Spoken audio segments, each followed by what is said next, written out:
Hello, everyone, and welcome to the Sustainable Finance Podcast. My name is Paul Ellis, and I'm your host for these programs about developments in this fast-growing industry. Amina Zakhnouf is an investment officer at the Fund for Innovation in Development, which is hosted by the French government to fight poverty and promote sustainable economic growth. Zakhnouf supported the creation of the Hellenic Development Bank in Greece and backed the Tunisian government's efforts to create a favorable investment ecosystem for startups. Amina is also co-founder of I'm Committed to Africa. Amina, can you pronounce the name of your co-founded organization for us in French, please, for our listeners? It's Je m'engage pour l'Afrique. Terrific. Thank you very much for taking that off of my shoulders. And this is a public policy incubator launched in 2020 with the mission of giving youth a seat at the table when it comes to Euro-African policymaking. So hello, Amina, and welcome to the Sustainable Finance Podcast. Hey, Paul. Thanks for having me. Yeah, so we're going to jump right into the questions that we have for you because we've got a lot to cover this morning. Now, we'll start out with, from an ESG and sustainable finance perspective, how should we measure and consider African youth inclusion concerns in the private sector? Well, there's a few ways to go about this, but I think there's three paths that can emerge in how you can do it, and thankfully they work better when you combine them. So the first thing is to make the young generation part of the core investment strategy. And so be able to invest in new jobs, better jobs for the youth, in improving livelihoods, in increasing sustainable agricultural practices that the young generation can then partake in leveraging technology and innovation, banking models that can allow younger generations to participate in the overall system that we've created. And of course, invest in youth employment dynamics that can also very much work. And that could be your core investment strategy and business. And that could be part of the general company's mission. I'm very inspired by models like the ones that were developed by Village Capital, if you've heard of them. I have they not. built this. Can you tell us a little bit about them? Yeah, it's a wonderful organization that's been working on something called Smarter Systems Initiative, in which they provided their kind of clients with a list of things and tweaks that they could make into their evaluation process, their investment evaluation process and due diligence process to increase or to better the gender representation of their portfolios and to lessen the gender gap. So what they provided was a more consistent, comprehensive, and data-driven system to make sure that they were not overlooking great opportunities for investment just because there's a gender gap that's overwhelmingly present in most investment systems. And I'm wondering how we can create that for also young generations, access to credit, access to financial services, access to employment, access to investment. A lot of these things are process. And so perhaps that one of those things could also do, and that takes me to my second point, make them part of the operations by creating more inclusive hiring practices, promoting diversity, and not just performative diversity, but actual diversity within the teams and career growth opportunities within the teams. I know that some countries fare way better than others in that system, but I am still kind of hopeful to see more initiatives to include more different people within an organization, which generates so much wealth, not just in culture, but also in actual results. And the last bit of it, which I think is really important, and we've been dabbling in it here in France, it's to make them part of the decision-making process. And so having young, diverse asset managers or investors or anyone working in the financial system and part of this new generation be part of the decision making is really paramount to be able to transform the system.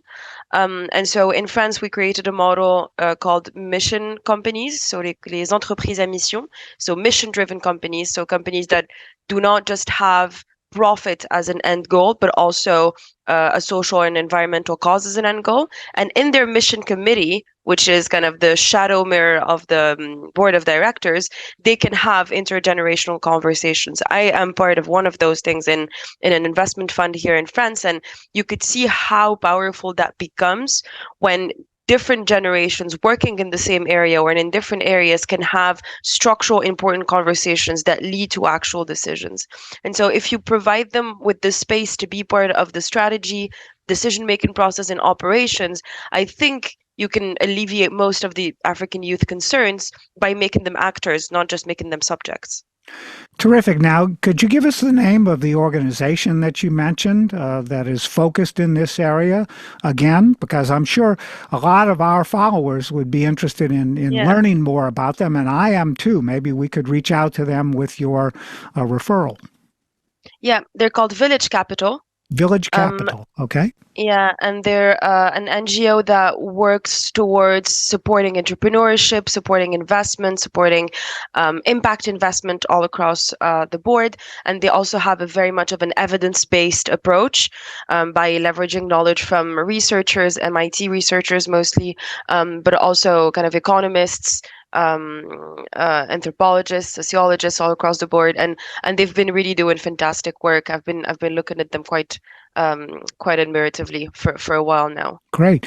Now, one of the things that we do for our podcast guests is we provide a place for you to, or for us to attach links to anything that you think is valuable for our listeners and our followers to learn more about by accessing data themselves, doing their own reading and research. So remember that when we're putting together the program. And for sure. What's your outlook now on youth engagement in the public policy debates, specifically in financial sustainability conversations? Because we're at a point in the capital markets now where there's so much capital ready to be deployed around these kinds of growth issues across every economy on the planet. And one of the issues, of course, is how do we get that capital flowing, and how do we get younger people engaged in that dialogue and in that process?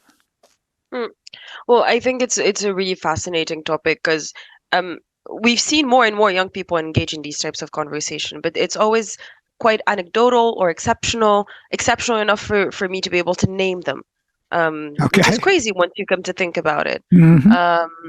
But the reason why there is more people, but clearly not enough to be able to have actual structural conversations, is what I call the speaking up paradox.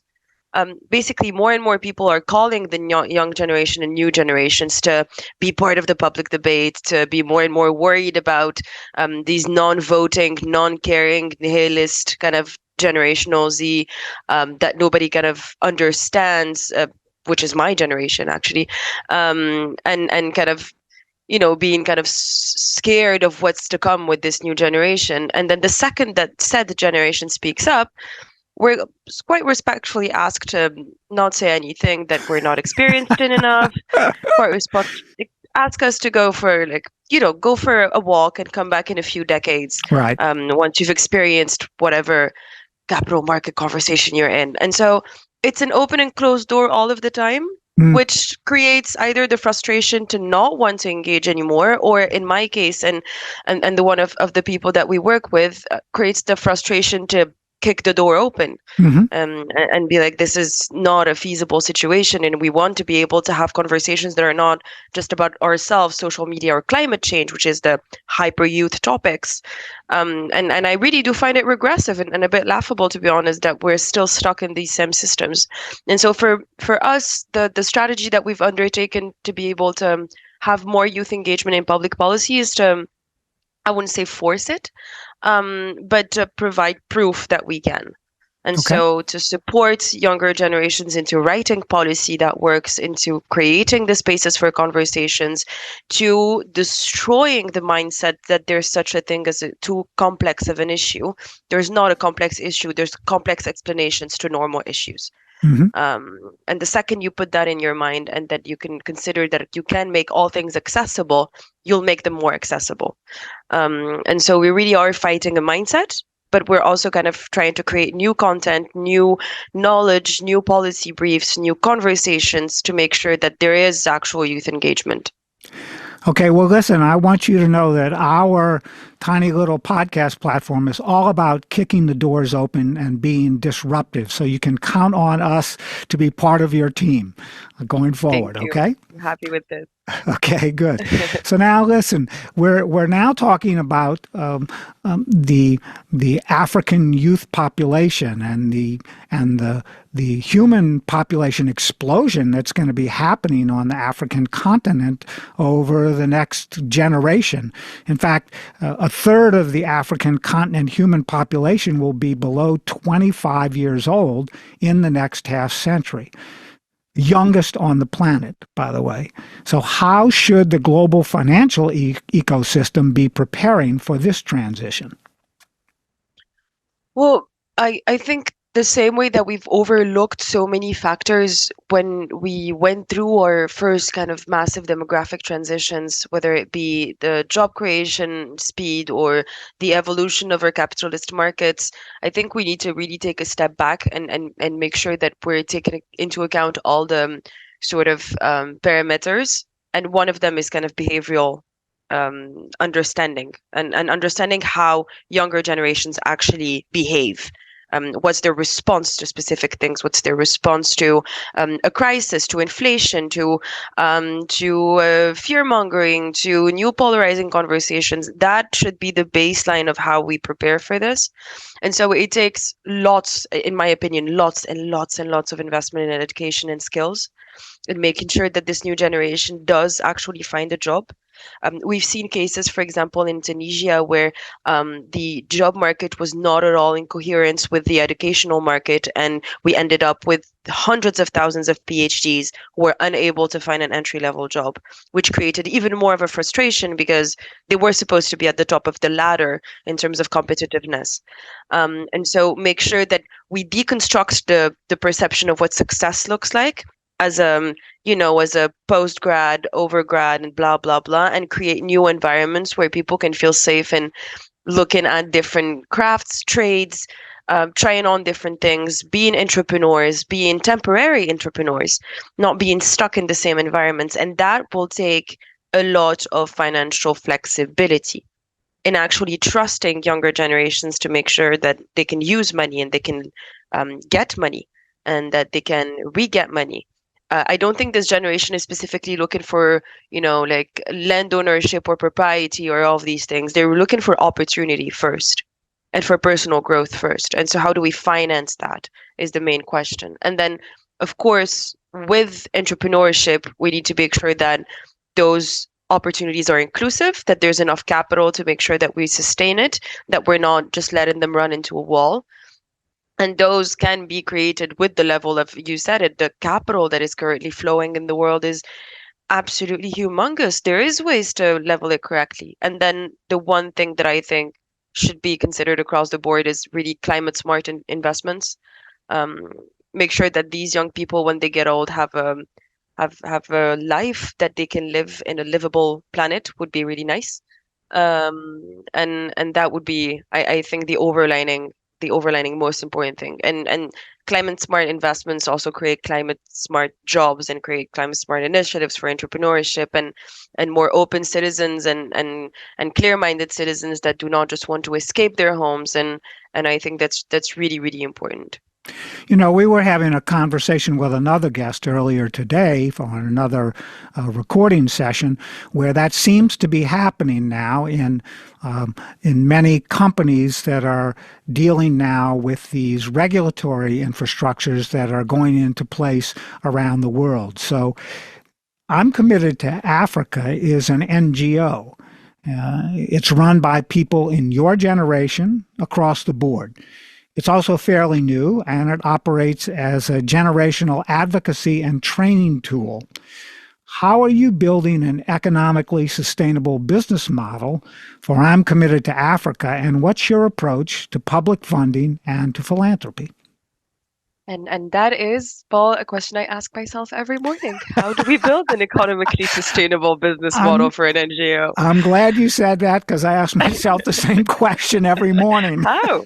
How? Whoever finds the answer first, just call up the other one. Yes. Um, but no, but honestly, when we founded Je m'engage pour l'Afrique, so JMA, we honestly, we just created it out of frustration in the beginning because we wanted a space for us to be able to write new things, think new things, speak new things, be able to, be around new people and have spaces of expression. And to be honest, we really didn't think that it would get to what it is now. And we're so proud of how it became. But um, so just as a small recap of what we actually do, we're halfway between a think tank and a do tank, which means that we create policy, so we build policy, and then we recommend that policy to policymakers all across the board in Europe, in West Africa, and North Africa, and at several levels. So it could be for municipalities, for ministries, for all types of organizations, but also for the private sector sometimes. And we make current policymakers and the new generation interact through a lot of events, but we also have a strong philosophy of peer learning. And so most of our learning programs are based on peer learning and coaching, based on really strong literature that we've been encountering on the impact of learning and confidence outcomes in people of our targets, which is age 20 to kind of 40 years old. And we also have a very strong inclination to financial topics and financial sustainability. I have to admit, it's also because we as people really love those topics. And so it kind of created the inclination for it. But we also speak a lot on climate, agriculture, industry. But they're unsexy topics for younger generations. They're not the ones that, populate Instagram feeds. They're not the ones that people make TikTok threads or whatever they call them about. But they're essential and important topics, and we can see our generation interacting with them. And so the thing that we're also very much attached to is being able to interact with them in a sensible, sensitive, cohesive, correct manner, and to be able to have arguments, counter arguments, build contradiction, respond to contradiction, have normal, sane debates within each other, and kind of remove ourselves from the overly polarized ecosystem that we've been dwelling in for the last 10, 15, 20 years in public debate and in political debate. And so it's not just how do we make people engage in these specific important topics, but how do we make them listen to each other?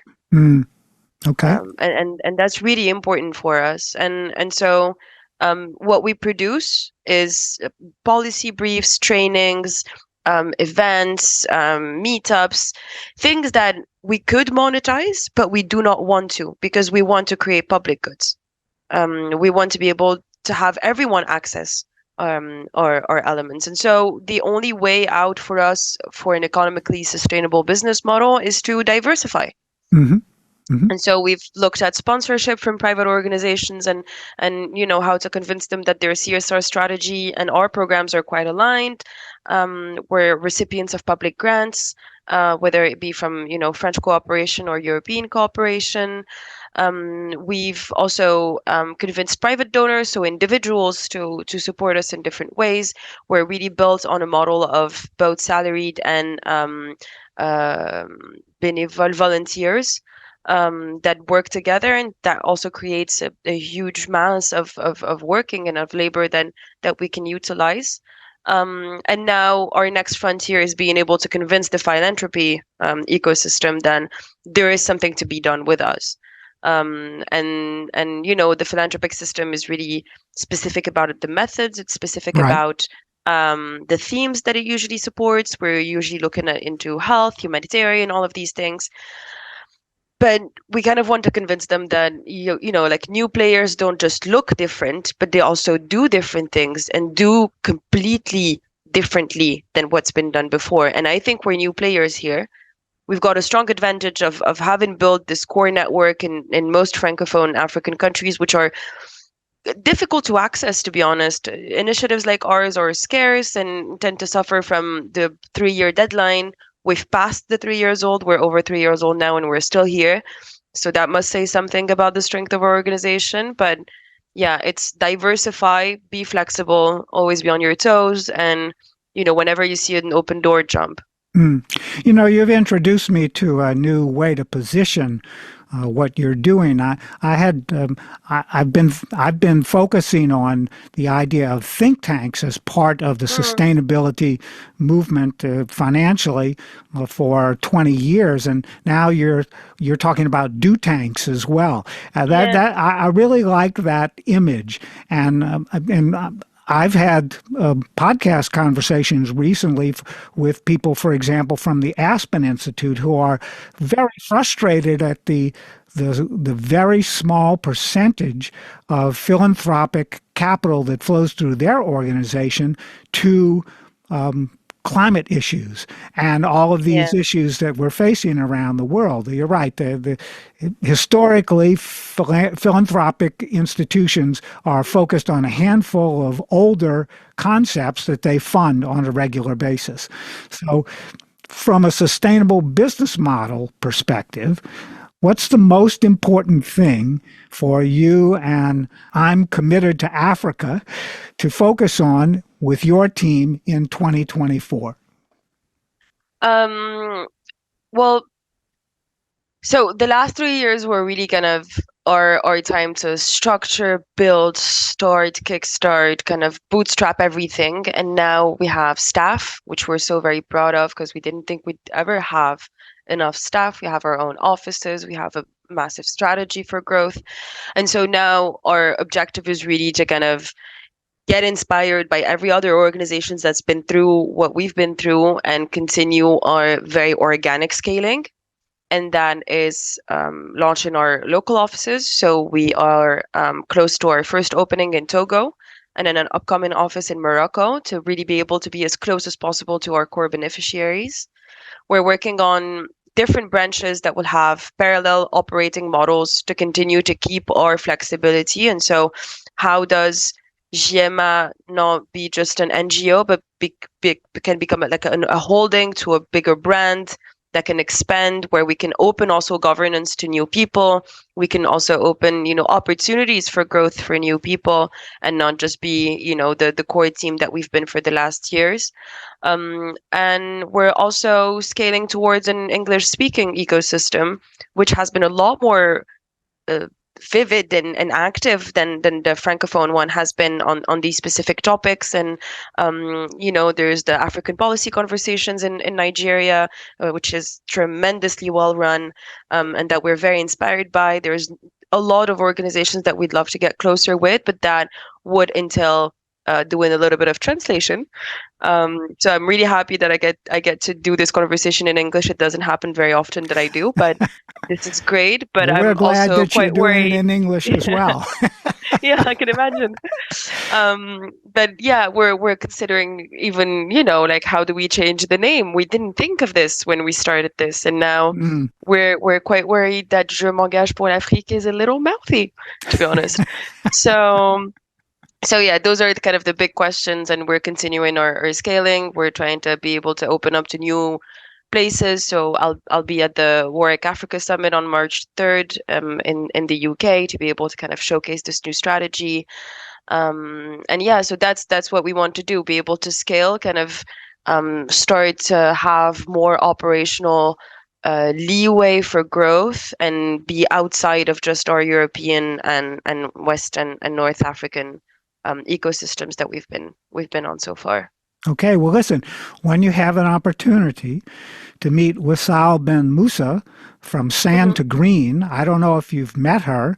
No, I haven't. Yeah, that's a fabulous organization that we recently had as a podcast guest. What they are doing is turning desert land into oases. They're reclaiming land that has lost its productive capability. They're reclaiming land in Morocco now, and they're a terrific organization. She's fantastic. So you should meet her. I'm Moroccan myself, so yeah, I'm quite interested. Wissal Ben Musa, Sand to Green. So okay, let me check it out. Wonderful. Yeah. Thank you. I'll look it up. Sure. So now listen, where online can our followers for the Sustainable Finance Podcast go to learn more about I'm Committed to Africa opportunities for youth participation in African public policy, and how can they contact you to learn more about the issues we've discussed in today's podcast conversation?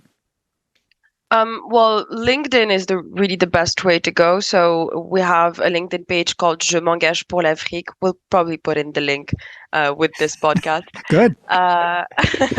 And yeah, I'm also available on LinkedIn and on X, formerly known as Twitter, as they say. And I'm more than happy to engage in any type of conversation. It's always really wonderful to see people interact with our model and provide us with their insight and their expertise. So we're always very open to having a chat. And if it's to access our publications and everything we do, it's jmaafrique.com, but Afrique in French, so QUE. Okay, great. Now, listen, we also, I may have mentioned this earlier in the program, but we can attach documents and links to sites to this program, and please send us any that you think would be helpful for our followers. I'll send you a little list. Terrific. Perfect. So listen, thanks again, Amina Zakhnouf, co-founder of I'm Committed to Africa and an investment officer at the Fund for Innovation in Development, for joining me in today's episode. And our followers can join us again next week for another episode of the Sustainable Finance Podcast. I'm Paul Ellis, and I'm your host for these episodes.